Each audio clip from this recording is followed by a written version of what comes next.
Fala pessoal, Alessandro Loyola aqui. Para quem não me conhece ainda, eu sou médico, moro e trabalho no estado de São Paulo atualmente e meu registro aqui é 142346. Esse vídeo ele vai ser um pouco longo, mas eu te garanto desde já que cada minuto dele vai valer a pena para você se tornar um influenciador mais esclarecido e ajudar as pessoas à sua volta e de repente até ser capaz de passar um pouco mais de calma para as pessoas que você conhece. Tendo em vista aí esse pandemônio que se instalou por causa no mundo inteiro devido à epidemia do coronavírus e tendo em vista também a quantidade de besteira que vem sendo publicada nas redes sociais, eu acho que está mais do que na hora de você ficar sabendo de algumas coisas importantes a respeito dessa epidemia. Então, vamos lá. Vai. Senta aí, se prepara. Como a infecção pelo coronavírus, o Covid-19, esse é o nome dele, como a infecção pelo Covid-19 é um evento novo, a gente ainda não sabe com exatidão qual é o padrão de letalidade, mortalidade, infectividade e transmissibilidade desse bicho aí. O melhor que a gente pode fazer é construir algumas aproximações estatísticas a partir dos dados que vão surgindo. Por exemplo, os sintomas da infecção por coronavírus eles já estão mais ou menos bem conhecidos, bem estabelecidos e conhecer esses sintomas permite que a gente faça com alguma margem de certeza o diagnóstico de quem pode ser considerado um paciente suspeito de coronavírus ou não. A gente sabe agora que a doença se inicia com um quadro de febre igual ou superior a 37,4 graus, desconforto na garganta, acompanhado de dor de cabeça, dor muscular, tosse com catarro, alguma dificuldade para respirar e, eventualmente, náusea, vômito e diarreia. A partir desses sintomas e desse quadro clínico, os milhares de casos que foram acompanhados até aqui mostraram o seguinte: 80% das pessoas infectadas apresentam sintomas muito leves ou não apresentam sintoma algum. 15% das pessoas apresentam sintomas que provocam a necessidade de procurar assistência médica. E 5%, infelizmente, vão acabar apresentando sintomas tão graves que elas vão precisar de internação e algumas vezes até UTI. O diagnóstico definitivo do coronavírus ele é feito através de um exame chamado RT-PCR. É uma reação de polimerase em cadeia. A gente colhe o material do nariz, da boca ou dos pulmões, manda para o laboratório e faz o RT-PCR. Aí sim, aí com esse diagnóstico você vai ter a certeza absoluta se é ou não coronavírus. O Ministério da Saúde tem recomendado esse teste para todas as pessoas com sintomas clínicos sugestivos de Covid-19. Mas mesmo sem saber o resultado do exame de laboratório, todos os casos suspeitos que são atendidos pela rede de saúde, seja ela privada ou pública, todos esses casos são notificados ao Centro de Informações Estratégicas do Ministério da Saúde. E já existe até mesmo um aplicativo chamado FormSUSCAP, que é fornecido pelo governo federal, que facilita que você informe, faz o input de dados e esses dados trafegam com mais agilidade, mais rápido possível até as autoridades competentes. Então o sistema de vigilância está funcionando bem. O Covid-19 e o influenza é o vírus da gripe comum. Esses dois vírus, eles são muito parecidos, tanto na forma de transmissão quanto nos sintomas que eles produzem. Mas o influenza, o vírus da gripe comum, ele tende ele tem um tempo de incubação menor do que o Covid-19. E isso significa que a gripe comum ela tende a se espalhar 2 vezes mais rápido do que o coronavírus. O tempo exato que você precisa ter o coronavírus incubado no seu corpo antes de você apresentar sintomas, esse tempo ainda não é conhecido. A gente acredita que leva em torno de 14 dias de incubação, mas isso ainda não foi comprovado com evidências, é mais um achismo. A falta de dados específicos sobre o período de transmissibilidade do Covid, a partir de quando você passa e até quando você continua passando. Esses dados ainda não estão 100% estabelecidos, isso dificulta enormemente determinar quarentenas. Qual a eficácia da quarentena se eu não sei a partir de quando o cara começa a transmitir, quando é que ele para? Os estudos, e para completar, saiu um estudo na Science essa semana agora, mostrando que as pessoas com pouco ou nenhum sintoma são responsáveis por 80% da transmissão do Covid. A essa altura do campeonato, o coronavírus já se alastrou por toda parte. Não vai ter um lugar seguro nesse mundo onde você vai poder se esconder e se manter distante do vírus. O coronavírus já está presente em mais de 60 países e já tem mais de 150 mil casos notificados e confirmados. 150 mil casos confirmados. Por isso, se você acha que o presidente Bolsonaro sair do Palácio do Planalto e apertar a mão lá de meia dúzia de pessoas que apoiam ele, se você acha que essa atitude vai aumentar a transmissão do coronavírus na galáxia, você deve ser algum tipo bem especial de estúpido. Não vai. Tá? O coronavírus já está todo espalhado, não vai ser a mãozinha do Bolsonaro lá no Palácio Planalto que vai causar coronavírus no Timor-Leste, não. Em 11 de março de 2020, poucos dias agora atrás, a Organização Mundial de Saúde declarou o Covid-19 uma pandemia. Tá? Não foi culpa da mão do Bolsonaro. Mas diversos países já vinham monitorando o vírus há meses, bem antes disso. E essa monitorização produziu um acumulado de dados a respeito da infectividade e da mortalidade associados ao coronavírus 19. Então, apesar de a gente não ter dados clássicos, alguns dados novos estão aparecendo aí. O que a gente viu aqui, é que no hemisfério norte, o coronavírus parece estar afetando 0,01% da população total de cada país. Mas os países do hemisfério norte do planeta, eles estão passando por um inverno razoavelmente rigoroso. E veio uma dúvida, será que o calor aqui do hemisfério sul poderia mudar a capacidade do vírus em infectar mais pessoas? Essa dúvida apareceu bastante na internet esses dias agora. E aparentemente, sim. Até aqui, os casos confirmados em países do hemisfério sul, em geral, eles tendem a corresponder a 0,0001% das populações locais. Isso significa dizer, se você anotar isso aí num papel, você vai ver que a taxa de infectividade no hemisfério sul, ela parece ser 100 vezes menor do que a taxa de infectividade nos países do hemisfério norte. A lista com os países, os valores que eu usei para poder fazer esse cálculo, eu vou colocar na descrição desse vídeo. Se tiver curiosidade, é só ir lá e dar uma olhada. Os números mais baixos de casos nos países do hemisfério sul do planeta, eles podem decorrer de vários fatores. Talvez o tempo que o vírus levou para chegar da China até aqui, do tempo que passou até que os casos suspeitos começassem a ser testados, do fato de muitos países do hemisfério sul não possuírem sistemas de saúde muito bons, etc. Mas mesmo assim, esses números sugerem que o Covid-19 realmente não se dá muito bem com climas mais quentes, o que diminuiria o potencial de transmissibilidade e infectividade e, consequentemente, diminuiria o número total de mortes em decorrência da doença. No Brasil, segundo a OMS, dados da semana passada, a gente já tem 52 casos confirmados. Com uma população de 208 milhões de pessoas, esses casos confirmados correspondem a 0,00002% da população brasileira. Esse percentual ainda é 5 vezes menor do que a média que a gente viu nos demais países do hemisfério sul. Então, é de se esperar que o número de diagnósticos confirmados pelos exames laboratoriais aumente no Brasil.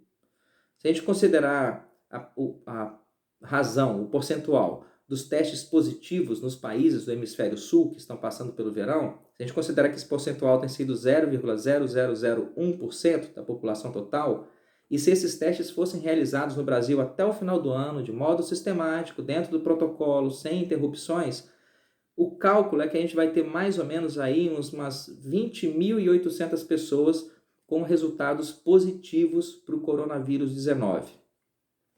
Só que como vem acontecendo com os episódios recorrentes de epidemia de dengue que a gente experimenta aí desde o começo da década de 80, o mais provável é que os testes laboratoriais para confirmação da infecção por coronavírus, eles sejam suspensos em algum momento antes que a gente atinja esse número.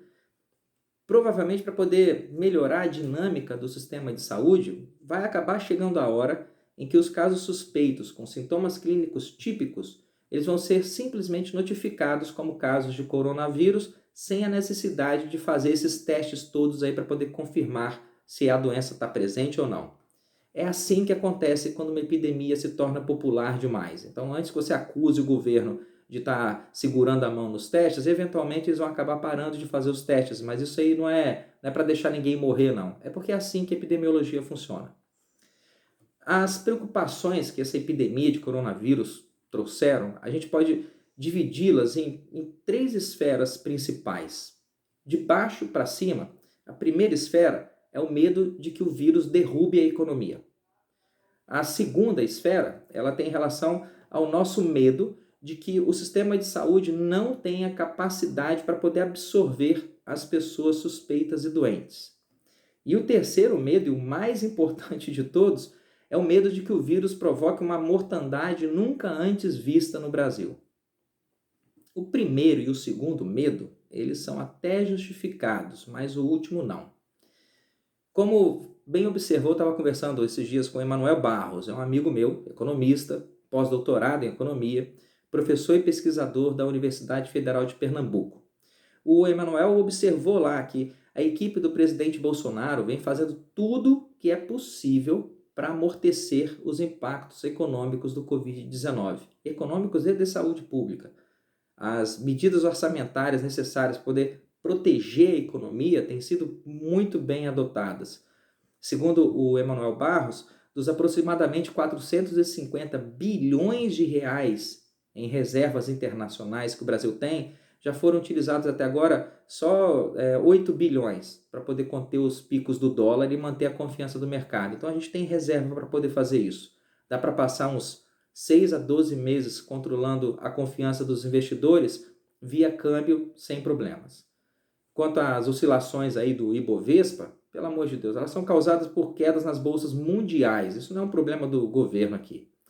O presidente Bolsonaro designou para o Ministério da Saúde, da parte daquele dinheiro que estava parado, contingenciado lá, ele já designou 5 bilhões de reais exclusivamente para lidar com o coronavírus. Todos os comunicados e instruções técnicas importantes para poder lidar com essa epidemia, eles têm sido repassados para a gente, profissionais de saúde, em tempo hábil. Direto eu estou no site do Ministério da Saúde e a gente vê que o governo federal tem demonstrado uma competência sem igual para capacitar e apoiar as pessoas envolvidas com a assistência médica nos mais de 5.500 municípios brasileiros, e o governo tem feito isso sem qualquer discriminação partidária. Nenhuma ajuda foi negada. Ou seja, até agora, nessa epidemia, o presidente Jair Bolsonaro tem feito a tarefa de casa dele com louvor. E não reconhecer isso é uma demonstração absoluta de pirraça ou burrice ou ambos. Ah, mas mesmo assim vai morrer gente pra cacete. O sujeito tem gente que fica por aí falando, sempre tomando cuidado de não incluir ela mesma no meio de gente pra cacete. Quanto a isso aí, eu quero que você preste bem atenção. Todo ano, a gripe comum, aquela gripe que você está cansado de ouvir falar dela, a gripe comum mata entre 300 e 645 mil pessoas no mundo todo ano. Isso dá aí uma média de 821 a 1.767 mortes por gripe comum a cada dia. De acordo com a Organização Mundial de Saúde, a OMS, a epidemia de Covid-19, que iniciou na China em dezembro, no final, meados de dezembro de 2019, essa epidemia causou 5.700 mortes em mais ou menos 120 dias de duração até aqui. Isso dá uma média de 47 mortes por coronavírus por dia. Se a gente for fazer a conta matemática bem fria e objetiva, o vírus da gripe comum, ele mata 17 a 47 vezes mais do que o vírus Covid-19. Mesmo sendo 30 vezes menos perigoso do que o vírus da gripe comum, ainda assim a gente fica preocupado se o vírus, coronavírus, o Covid-19, se ele vai conseguir ser absorvido pelo sistema de saúde. Qual vai ser o tamanho do impacto dele dentro do nosso sistema de saúde? Essa preocupação foi demonstrada logo cedo pela China, com certeza você viu vários vídeos aí dos caras construindo hospital em 5 minutos. E também foi bem estudada por gestores nos Estados Unidos, tem alguns artigos muito bons fazendo uma avaliação desse impacto. Mas presta atenção, se o vírus influenza da gripe comum se espalha 2 vezes mais rápido do que o coronavírus e causa 30 vezes mais mortes do que o coronavírus, se esse vírus influenza não provoca um colapso no sistema de saúde, exatamente por que o coronavírus iria causar? A única explicação para alguém acreditar piamente que isso aí vai acontecer é ter uma crença dissociada da realidade, né? A pessoa está num pânico, naquele típico pânico irracional que vem acompanhando a epidemia de coronavírus desde o começo. As pessoas entraram em pânico e elas simplesmente não pararam para pensar. É um efeito manada tão curioso quanto angustiante. Por mais informações que você passe, as pessoas parecem surdas para tudo que é dito e completamente cegas para qualquer raciocínio que você queira mostrar para elas. No mesmo período em que o coronavírus matou 5.700 pessoas, faz a conta matemática, o vírus da gripe comum matou 190 mil. 5.700 do corona, 190 mil da gripe comum. Se a gripe comum causa mais de 30 vezes mais mortes que o Covid-19, a gripe comum mata 30 vezes mais do que o Covid-19. E isso acontece todo ano, não só agora, acontece todo ano. Por que você não está em pânico por causa da gripe comum? Você viu escolas fechadas, comércios fechados, voos cancelados, bloqueio de fronteira e proibição de manifestações na rua por causa da gripe comum? Eu não vi. 98% das pessoas com menos de 19 anos de idade que são infectadas pelo Covid, elas apresentam sintomas muito leves, isso quando apresentam sintomas. Em jovens e adultos, o risco de você morrer por Covid-19 é de 0,1% a 0,2%. O risco de você morrer de dengue é 1% nos casos mais simples, 10 vezes maior do que o Covid, e chega a 10 a 20% nos casos mais graves. Então, você não está aí morrendo apavorado, arrancando os cabelos por medo da dengue, mas você está fazendo isso por causa do Covid. O risco de morte do coronavírus, que a gente viu até agora, é que ele começa a subir e se tornar preocupante mesmo nas pessoas com mais de 64 anos de idade. O risco de morrer de coronavírus, ele chega a 8% nas pessoas entre 70 e 79 anos de idade e chega a 14% na população com mais de 80 anos. Mais ou menos 3% da população brasileira, ou pouco mais de 6 milhões de pessoas, 6 milhões, estão na faixa de 80 anos de idade ou mais. Se todas essas pessoas pegassem coronavírus, tudo bem, a gente ia ter uma mortandade aí de mais de 870 mil pessoas idosas caindo por causa de Covid. Mas, se você prestou atenção um pouco mais antes, os dados mundiais mostram que o coronavírus ele não afeta todo mundo. Quando ele chega numa determinada população, ele afeta aí mais ou menos de 0,0005 a 0,0001% da população. Está nessa faixa. Se 208 milhões de brasileiros, se a gente aplicar essa porcentagem aí, a gente vai ter alguma coisa entre 20 e 100 mil que vão contrair Covid durante essa epidemia que a gente está tendo agora, e mais ou menos entre 400 e no máximo 2 mil pessoas vão acabar morrendo em decorrência da epidemia.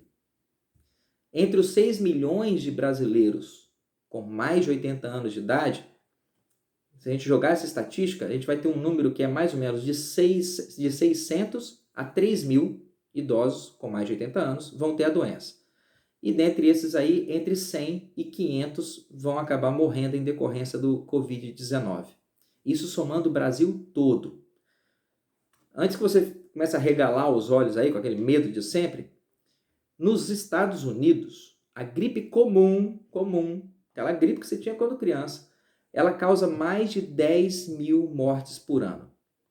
No Brasil, segundo dados do Ministério da Saúde, a gripe comum mata 2 mil brasileiros por ano. A gripe comum já mata, a gente falou isso, a gripe comum já mata mais ou menos 2 mil brasileiros por ano. Deve matar até mais, considerando que o aparelhamento petista não deixou os nossos sistemas de vigilância epidemiológica exatamente essas coisas. Então a gripe comum já causa ano a ano mais mortes no Brasil do que o máximo esperado de mortes para essa epidemia de coronavírus. A gente já vive debaixo de uma epidemia viral. E até hoje nenhum pânico foi registrado em relação à gripe comum. 2 mil pessoas morrem no Brasil por gripe comum a cada ano. Isso já vem ocorrendo há vários anos. Nenhuma histeria aí foi registrada. Ninguém nunca se desesperou por causa disso. Mas de repente, como se fosse um surto psicótico, está todo mundo desesperado por causa do coronavírus. Isso não faz o menor sentido. E faz menos sentido ainda quando você considera que nos 79 dias transcorridos desde o começo do ano, a gente ainda está aguardando aí a primeira confirmação de morte por coronavírus no Brasil. Mas nesses 79 dias, enquanto eles passavam, lindos e formosos aí na sua frente, 134 pessoas morreram por choque elétrico. 1.343 brasileiros morreram por afogamento.